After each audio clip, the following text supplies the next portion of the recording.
Transaction number 28 मौजूद है, customer return सम faulty goods. यानी अब कस्टमर ने जो चीज़ें हमसे ख़रीदी थी उन्होंने क्या किया, उन्होंने कुछ चीज़ें वापस कर दी। जब चीज़ें वापस करेंगे, हमने जब चीज़ें बेची थी इसका मतलब सेल्स का अकाउंट जनरेट हुआ था। जब हमारे पास गुड्स वापस आएंगे, रिटर्न होंगे, तो हमारा अकाउंट जनरेट हो जाएगा सेल्स रिटर्न। ठीक है, हमने सेम इसी तरीके से किसमें काम किया था, परचेजेस में काम किया था कि अगर कोई चीज़ खरीदी थी तो हमने रिकॉर्ड किया था परचेजेस के अकाउंट में, जब रिटर्न की तो हमने रिकॉर्ड किया परचेज रिटर्न के अकाउंट में।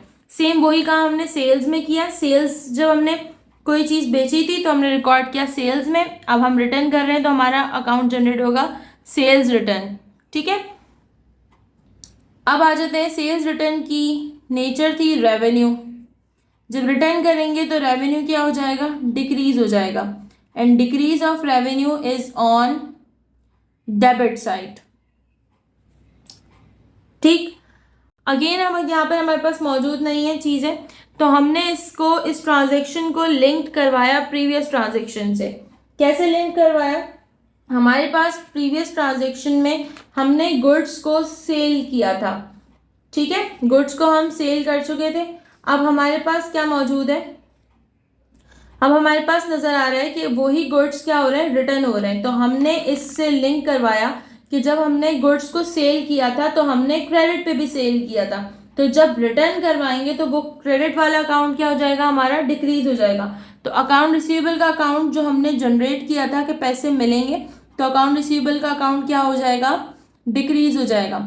अकाउंट रिसीवेबल की नेचर होती है asset, and decrease of asset is considered as credit.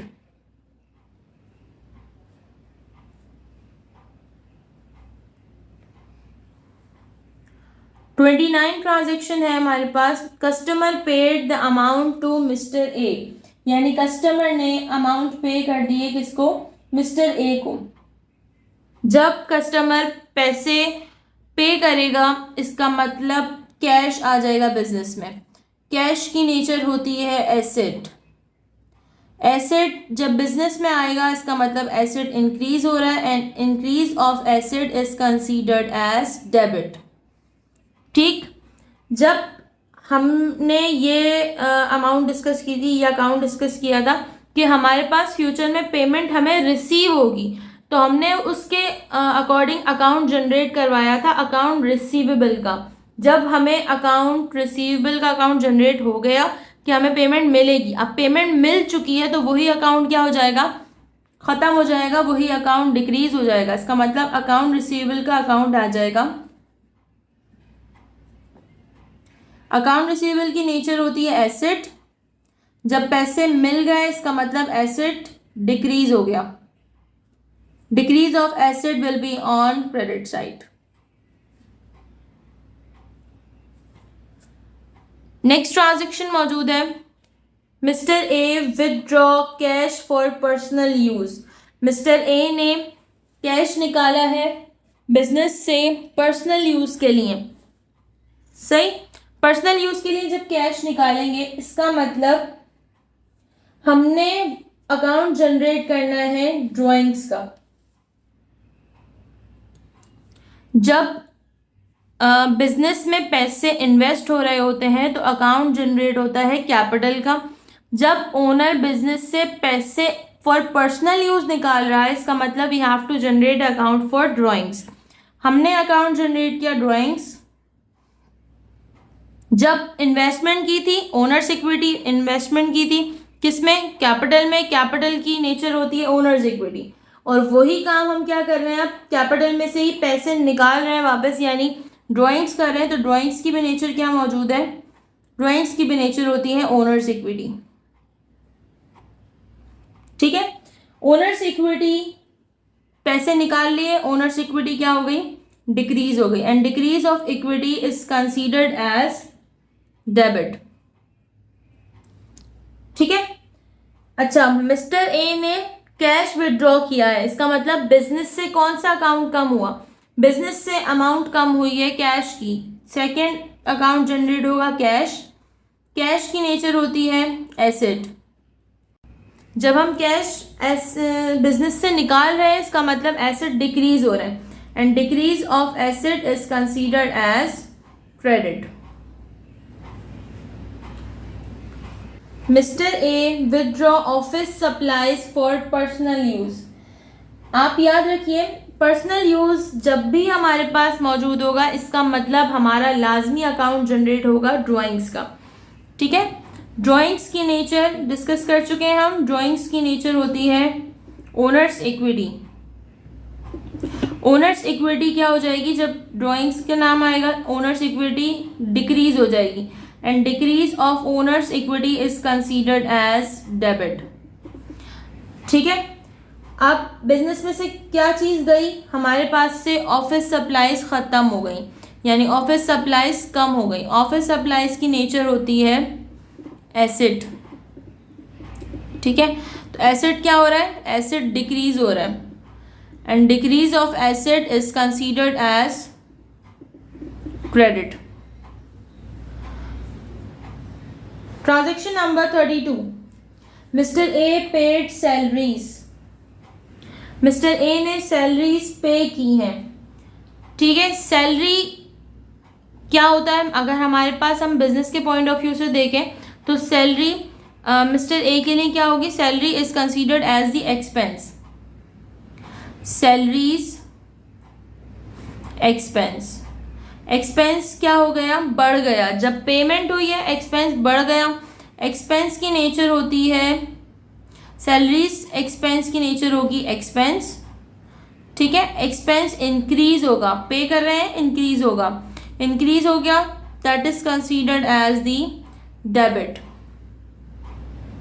Mister A ने सैलरीज किसके थ्रू पे की है, हमने पेमेंट की है कैश में, तो बिजनेस से क्या कम हो जाएगा, कैश। कैश की नेचर होती है asset. When we are giving the cash it means asset क्या हो रहा है, डिक्रीज हो रहा है। Decrease of asset is considered as the credit. Transaction number 33, mister A paid insurance by cheque. Mister A ने चेक पे किया है, और किस लिए पे किया है, ताकि वो पेमेंट कर सके इंश्योरेंस की। इंश्योरेंस पे हुई है, it means it is considered as the insurance expense. Insurance expense की नेचर है एक्सपेंस। जब पेमेंट होगी एक्सपेंस की इट मीन्स एक्सपेंस इंक्रीज हो रहा है, increase of expense is considered as debit. Right, cheque pay किया है इसका मतलब payment is from the bank. Bank की नेचर है asset, and decrease of asset is on credit side. Transaction number 34, we have mister A paid advertising in advance. इसका मतलब advertising expense था जो कि मिस्टर ए ने टाइम से पहले पे कर दिया। सही, जब हम टाइम से पहले कोई भी चीज पे कर देते हैं तो उसके लिए अकाउंट जनरेट होता है प्रीपेड का। ठीक है, एडवर्टाइजिंग है तो हम मेंशन करेंगे एडवर्टाइजिंग। सही, कोई भी चीज अगर हम पहले से पे कर देते हैं एक्सपेंस होने से पहले तो उसकी नेचर होती है एसेट। ठीक है, जब तक वो ड्यू नहीं हो जाता जब तक वो हमारा कंसीडर क्या होगा, एसेट कंसीडर होगा। ठीक है, अब increase of asset is considered as debit. जब हमने पेमेंट की है इसका मतलब हमने कैश पे किया है। सही, कैश की नेचर होती है एसेट। एसेट यानी कैश जा रहा है तो एसेट क्या हो रहा है, डिक्रीज हो रहा है, and decrease of asset is considered as credit. Transaction number 35 is mister A paid insurance in advance by cheque. यानी उन्होंने अब इंश्योरेंस पे की है, चेक के थ्रू पे की है। ठीक है, तो हम क्या करेंगे, वही एडवांस में पेमेंट है, सो प्रीपेड इंश्योरेंस। प्रीपेड हमेशा अकाउंट होता है एसेट, और एसेट क्या हो रहा है यहाँ पे, इंक्रीज हो रहा है, increase of asset is considered as the debit. On the second hand, we have payment by check. It means second account is bank. Bank की नेचर होती है एसेट. जब हम पेमेंट बैंक से कर रहे हैं इसका मतलब एसेट डिक्रीज हो रहे हैं, and decrease of asset is basically a credit. So students, basically ये ट्रांजेक्शन आपके लिए मोस्ट इम्पॉर्टेंट ट्रांजेक्शन थी. इससे आपने आगे जो भी हम जर्नल कंप्लीट करेंगे, जर्नल लेजर की तरफ आएंगे, तो इससे आपको ये हेल्प आउट हो जाएगा कि आपके पास कौन से अकाउंट कब जनरेट हो रहे हैं, उसकी नेचर क्या है और वो कौन से साइट पे रिकॉर्ड होंगे.